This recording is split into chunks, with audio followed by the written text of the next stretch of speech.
I'm Beck, and this is Let's Get Talking. Today we are going to talk about developmental apraxia of speech. What does a diagnosis of developmental apraxia mean? Apraxia of speech is having difficulty with sequencing sounds.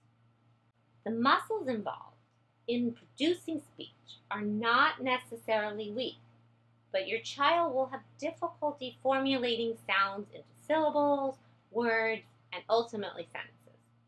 His speech errors will typically be inconsistent. At times, your child might be able to produce a sound, and then in another moment, he might have difficulty. For example, he may be able to say banana correctly one time, and then the next time, he will say banana. Especially as words and sentences get longer, you may find that your child is making more errors. The following strategies are helpful. Start with visual sounds such as B and P. First, model those sounds in isolation, say B, P, and have your child watch you closely and watch your lips and attempt to imitate those sounds.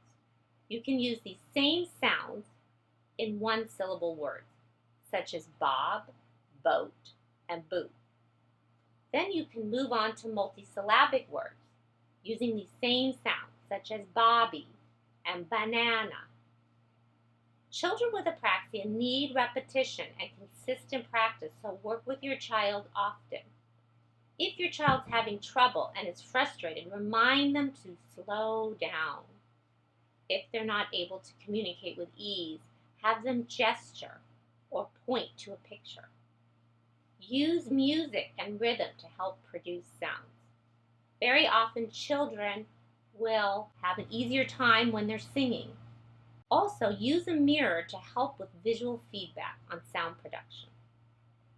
As a speech therapist, I always work closely with parents, and it's always important to seek the help of a licensed speech language therapist if you have any questions.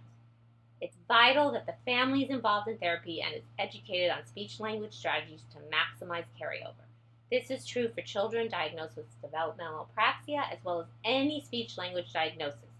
I'm Beck, and see you next time on Let's Get Talking.